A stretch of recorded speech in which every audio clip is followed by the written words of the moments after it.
Hello, and welcome to the latest in our series of in-house in conversation podcasts. My name is Sarah Williamson, and I'm Head of Commercial and Technology at Boyce Turner. Today, we're discussing all things data protection, and we'll be looking at some of the challenges faced by in-house counsel, and also the ways in which they can approach some of those challenges and get buy-in from the business. I think it's probably fair to say that being an in-house lawyer can often be a lonely role, and sometimes even more so when dealing with data protection issues. We have the ideal guest to join us today to discuss these issues and provide some practical guidance.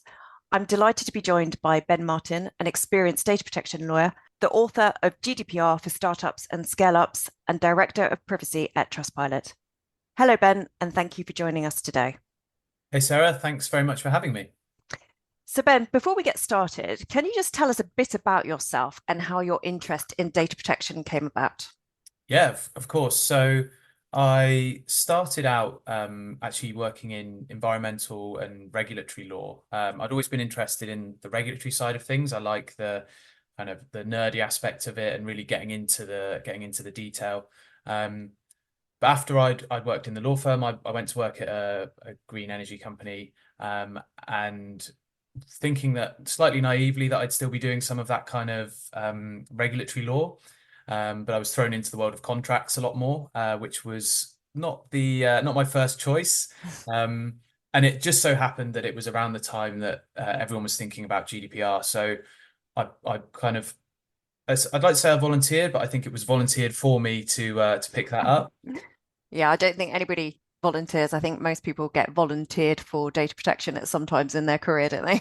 Yeah, but I mean, for me, it was great. Like, I really like the regulatory side of things, and I think it was the practical application of that really got me interested, and tying it in with working a lot with product teams, and I'm very interested in technology, so it kind of felt like a really good mix of all of those aspects. So yeah, and I was working in that area at this OVO Energy for a while, and kind of just grew that interest and starting out doing a lot more product work, but over time I've specialized more into privacy data protection. Great.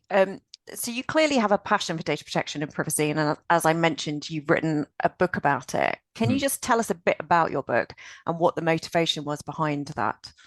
Yeah, of course. So the idea came from speaking to, it was an ex-colleague who'd gone in-house as a sole counsel in a startup, and he was having real difficulty in getting to the point at which where he said, I need to really focus on this particular area, but I don't need to deal with this stuff until the company's much bigger.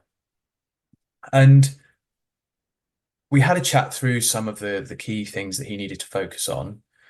But it got to a point where I think we'd had about like six conversations or something like that. And I was like, I just want to give him a recommendation for a book. But a lot of the books were very much targeted at bigger companies, were very technical and really, very high quality, but not the right thing that he needed. So I just started writing some ideas down, and it kind of snowballed from there, really. And I've always enjoyed writing and, like, I guess, creating things. So it was just something that started off as a conversation and snowballed from there, really. Great. I mean, data protection's obviously been around for a long time. I mean, you might not remember because you're probably much younger than me, but I mean, we've had the Data Protection Act, 1998. And then GDPR came into force in 2018, and we had a huge amount of press. Obviously, a lot of that focus was on these huge fines, and then we had a flurry of emails, asking us all to consent to marketing emails. I think things have quietened down over the years. That press tends to focus on the larger corporates, the likes of Meta, TikTok, Google, and also on some of the big data breaches. And we haven't really seen the ICO dishing out substantial fines, and it's certainly not as active as some of the EU data protection regulators.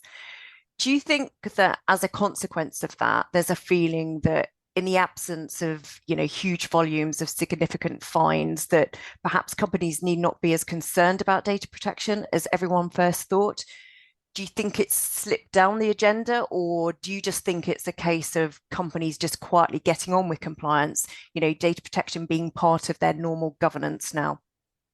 Yeah, it's a good question, and I think probably give the standard lawyerly answer of like it depends. And the reason, so I think that there's only so much shouting at people about fines you can do before people become desensitized to it. I think after a few big numbers, it kind of just all blurs into one, really. Yeah. Um, and especially you mentioned the metas and the TikToks and big fines.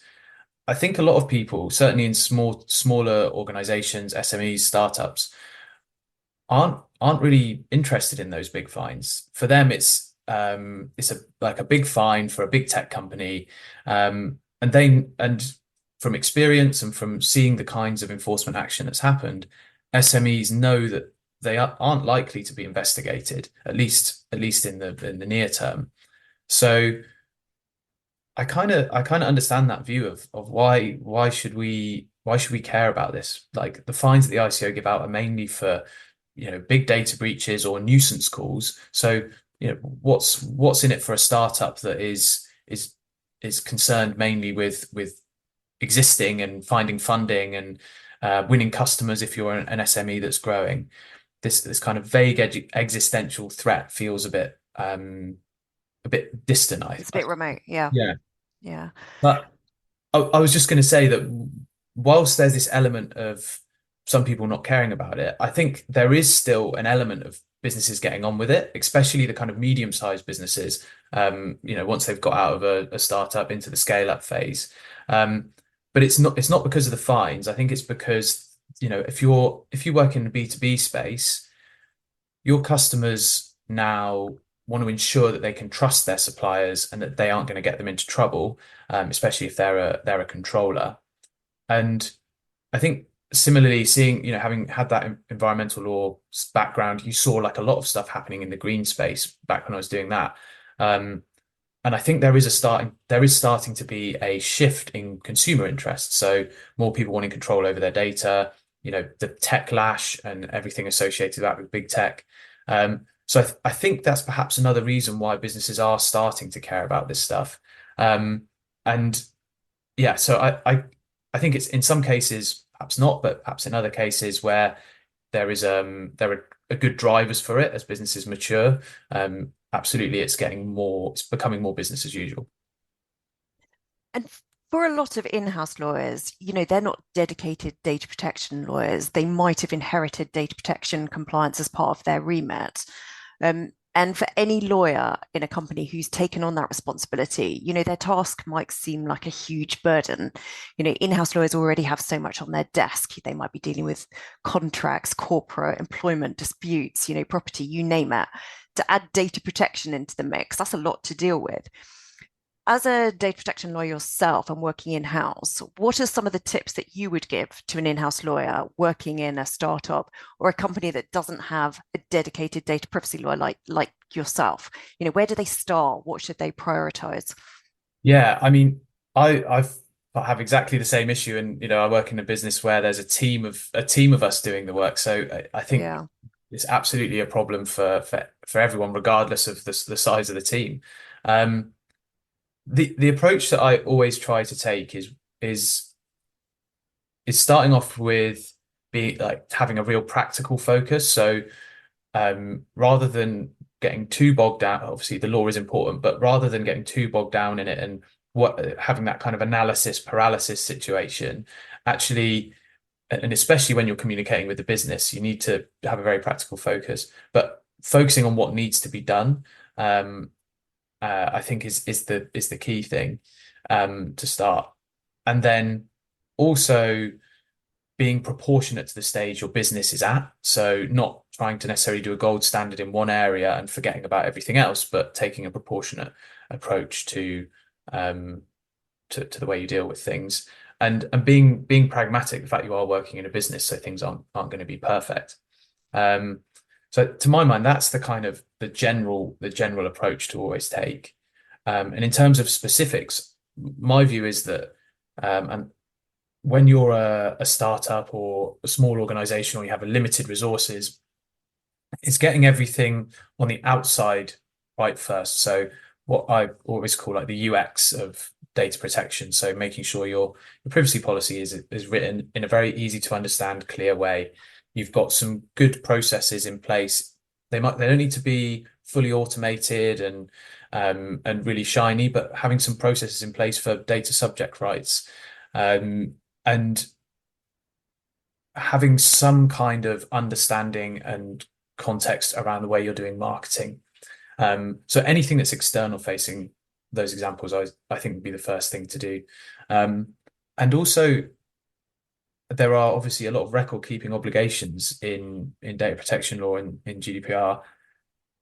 Those kind of things are, I think, quite intimidating. And a lot of businesses think, oh, if we're doing an impact assessment on something, we absolutely have to do it at the gold standard. But again, I always think something is better than nothing, and taking that proportionate approach to whatever you're doing is a really good way to go. Yeah, I mean, I think when I advise clients, I always talk about transparency, Hmm. both internally and externally. I mean, externally, do people know what you're doing with their data? And internally, do you know what you're doing with people's data? So I think, transparency is like a key place to start, really. Yeah, absolutely. Yeah. And for lawyers in our in-house community, we know that it can be quite difficult to get a business to buy into data protection compliance. There might be those businesses that place data protection compliance solely at the door of the legal team and think, well, as long as the lawyer ensures that we've got a data processing agreement in place, we've got a privacy policy, we don't really need to be concerned with data protection matters. There's nothing else for us to do. You know, what what challenges have you faced in terms of buy-in, or indeed, when writing your book, seen at other companies? And what advice would you give to an in-house lawyer who perhaps is struggling to get a business to understand the importance of data protection, or to understand that actually it's not the sole responsibility of the legal team? Yeah. I think this is probably the number one challenge that I've faced at every organization I've worked at. And kind of, the things I was mentioning about, getting all the external facing stuff sorted, Yeah. that's all well and good. But ultimately, if, like you say, if the organization doesn't prioritize it, it's very hard to make any progress. And I think it's the ultimate aim is a cultural change or a culture of data protection. That seems to be the holy grail in these scenarios. Um, but it's something that isn't going to happen overnight. Um, and it almost feels like there's a few phases. You've got a point where no one knows who you are, no one knows what you does, no one reaches out to you. After you put a lot of effort into doing training, trying to make good relationships, speaking to, regular catch-ups, those kind of things, um, people then start to proactively reach out to you. And then I think the final evolution of it is um, to have a kind of a network of people throughout the business who own data protection in their respective areas. Um, I mean, the biggest tone deaf mistake I think I've made in my career is I was like, oh, people keep asking us questions about privacy. Let's run a drop-in session. So we were all in the office and we all set up a drop-in session. Not one person turned up. So it's just like it was Did you just not offer chocolate or cakes I or think that's something, where we went wrong. Yeah. So yeah, not one person turned up. So that was a real like wake up call of like, actually, yeah, you're right. People don't care about this stuff unless it's important to them at that moment or is preventing them from doing something. Yeah. I mean, Um, I know I've got a client who's sort of within the business now. They've appointed people as data privacy champions, to try and have other points of contact, across the business rather than it just being sat in the legal team. yeah, we've just kicked off a process. Our security team's leading a very snappily titled initiative called Spark, so Security, Privacy, and Risk Champions. And the engagement has been really good. Like we had our intro meeting and chatted to the first sort of cohort of people, and it's great. I think there is actually an interest for this stuff, especially from people who work in, the more tech oriented stuff if they're Yeah. developers. Yeah, I Um, mean, it's amazing. Data protection can be interesting. It can be yeah, fun, can't yeah. it? I've now made a point of not ever apologizing for, for training and stuff. It's like this stuff is objectively important because the law says it.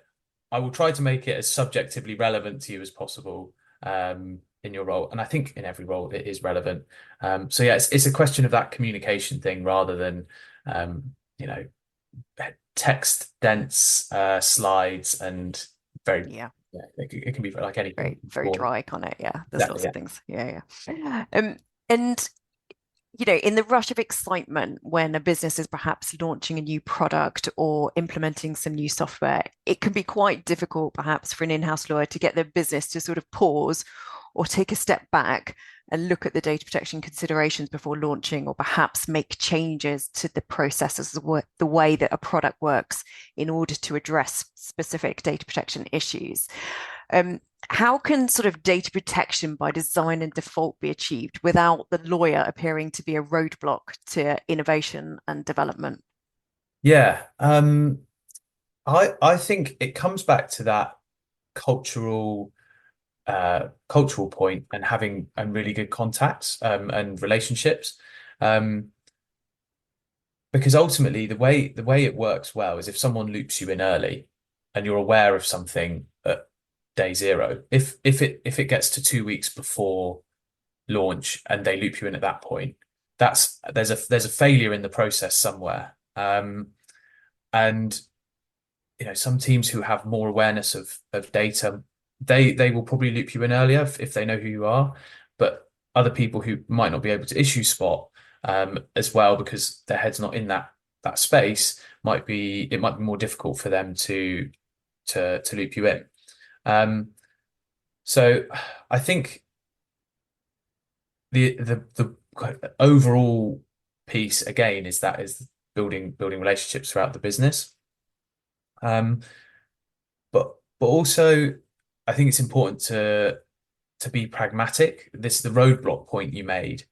Um, if they're if some I don't know, a business is doing an A/B test of a new feature, or they're launching a trial, or they're they're doing something new, but don't really need to go for that ready to launch in all markets, final version approach. I think it's important to be like risk aware there. So if it's a small group of A/B, like a small testing group in a low risk market, um, is there, do you need to take the same level of precaution and action as you would do for a full rollout? And also asking questions like if they're testing a feature on an app, do you need to be collecting data about that or that new feature, or are you just testing whether the UX is good and it works? So it's actually asking, okay, well, does data protection need to be a blocker here, or are we just looking for risks for the sake of looking for risks? Yeah. I think also it comes back to like you said, having those data privacy champions and having, that communication means that the tech guys are more aware of it. And data protection then isn't something that you look at the end and then it's like, oh my goodness, we've just spent months creating this and now we've got to go back and we've got to spend a load more time and a load more money, because actually everybody's thinking about data protection, but without really realizing it just becomes part of the normal process for rolling out, a new product. Yeah, absolutely. Yeah, being part of the team rather than some people sitting in a tower somewhere. Yeah, yeah. And then just moving to look at data protection on a more global scale, we're obviously now seeing an increasing number of data protection laws come into force around the world. And as if, GDPR and the Data Protection Act wasn't enough to contend with in the UK. How does a business operating in a number of different jurisdictions deal with compliance with all of those laws? I mean, I've spoken to a number of companies who take the view that, oh, well, we comply with the GDPR, which is regarded as the most onerous. So we're just going to follow GDPR in all of the countries that we operate in. Do you think that that's a policy that businesses can continue to adopt in the future, or actually should they now be looking at engaging lawyers in each relevant jurisdiction and perhaps having different documentation and processes, etc.? Yeah, I think it comes back to the pragmatic point. If you're a small business, you're unlikely to be able to afford lawyers in each of the markets you operate in, and to get advice notes on every single thing. And you're also unlikely to have the resource to do that research yourself. I guess the midpoint for most organizations will be to acknowledge that the GDPR is a high watermark and take that approach of let's comply with this in all jurisdictions, but then perhaps have almost bolt-ons and nuances for different countries. So, for example, if you're in the US and operating in California, you might have some extra rights and slight changes on your website to talk about do not sell my data. Yeah. And if you're in the US and dealing with health data, you might have to have additional privacy things in place there. So I'm of the opinion if you're a European business or a UK business that having GDPR compliance will get you a lot of the way there in not every market, but a lot of markets. But there needs to be a recognition of nuances in different places. Obviously, AI is a very large topic that could take up hours of podcast time. But what are your views on the data protection risks? Are there any tips that you would give to a business or indeed an in-house legal team when embarking on an AI project to ensure they minimize those risks? Yeah, I think GDPR obviously envisaged some use of AI technology and automated decision making, but clearly the pace with which it's moved on in the last few years is way beyond what perhaps was anticipated by the lawmakers. From my side, I think there's three sort of things I always think about when we're looking at implementing AI or building some technology. And the first main one is to look at the data that's being used. Is the data you're inputting into the model, especially if it's personal data, is that being used as training data? So going to the terms of the AI technology and looking at what they say. When we were looking at using some Google AI, so it was the Palm 2 large language model. I went through the terms, spoke with Google, was really like having to get into which tier of service we were on to understand whether that model would be using the data for training purposes. And that was something that was different than the position with ChatGPT. And I think if you're looking at using, I know, other LLMs, the position might change again. So yeah, really getting to grips with that training data, I think is important. All of the other usual stuff that is in GDPR, I think is relevant, like thinking about what you're doing with that data. Are you processing it? Do you have a lawful basis? Whether you're the controller, processor, and obviously that becomes more complicated in the case of AI. And then thinking about permissions, is there anything that you need to additional which you need to get permission for? And then also I guess the third point I would say is making use of risk assessments to really tease out the issues, doing a data protection impact assessment. If you're creating synthetic data on individuals, assessing whether that is going to be how you're going to deal with that, whether you'll be storing and using that for the purposes you already have permission for, or whether there are other new things you're doing which you might need to include in terms and get permission for, is really important. And obviously there's the EU AI Act as well. A lot of AIs are going to have transparency requirements. So even if it's not a high risk AI, having a register of that technology that you're using, and making sure that you know how that works and that you've done the due diligence on the suppliers, I think will be really important as the law starts to be rolled out and implemented. Yeah. We'll certainly be kept busy, won't we, when looking at Yeah, AI? yeah, yeah.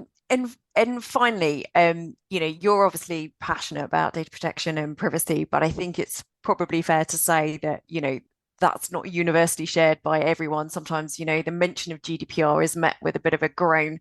Um, so what would you say to someone to try and change their perception of data protection? What would be your elevator pitch for data protection? Hmm. Well, I always think that people are usually in business to solve problems and sell that problem solution for money. So I think the key thing is to focus on talking the language of the people you're speaking to. So rather than talking about fines and risks all the time, it's important to mention the opportunities that can come from data protection and privacy. So I think there's a lot of it which is a bit of a branding problem. Like people, if you say, "Oh yeah, Yeah. data protection," people think of, "Oh, I've got to." Whenever I call up my bank, I've got to give them my address and name or something like that, or data subject rights, which are sometimes a bit of a pain for people. But if you start saying, it's talking about tech, talking about AI, the benefits of big data, people are very interested in that. Um, if you sit down and chat to someone about Cambridge Analytica or social media data use, that kind of stuff, even Cambridge Analytica was years ago now, but people are still interested in that kind of thing. Yeah. Yeah. Um, so I think reframing as uh, a tech lawyer is a good way to do it. Yeah, that's Speaking- what I like speak, that. yeah, call yourself a tech lawyer and uh, speak to people about it in their language. So, I mentioned before about if you're a B2B business, you operate in with selling your services or products to businesses, those businesses will want to trust you. And this is a way you can demonstrate that trust. And also they will have their own requirements. And if you can't jump through those hoops for them, they might not sign up with you as a supplier. So yeah, that kind of speaking the language, looking for the opportunities. And also, I'm trying to stop apologizing for things like training and, I'm really sorry you got to go through this training. It's like, as I say, it's not going anywhere. I think just comparing it again to that environmental law, like that wasn't cool before. Like I chatted to my old boss about it, and he was like, "Yeah, wasn't cool when I started doing it, and now it is." And certainly in the legal world, we're seeing like more people wanting to qualify into data protection. In Trustpilot, we've had two people qualify into the privacy team. Like people want to do it, I think, from the legal side. Data protection is cool, Ben. Yeah, I feel that's a good summary of what I was saying, and probably a good note to end on as well. I like it. Absolutely. Yeah. Yeah. Well, Ben, as a fellow data protection lawyer, it's been really great to talk to you today. And I'm sure many listening will have benefited from your tips and guidance. They'll all be appointing data privacy champions and talking about data protection, but in a very pragmatic and helpful way. Obviously, for anyone seeking practical guidance to help them, on their data protection journey, have a look at your book. For now, all that's left for me to say is thank you very much, Ben. And I guess I look forward to the release of your next book. Thanks very much, Sarah. It's been a pleasure speaking. Thanks. Thanks for listening to In-House in Conversation. If you have any questions based on what you've heard in this episode, you can find our contact details on the Boys Turner website. Also, please feel free to rate and review the show wherever you get your podcasts. Goodbye.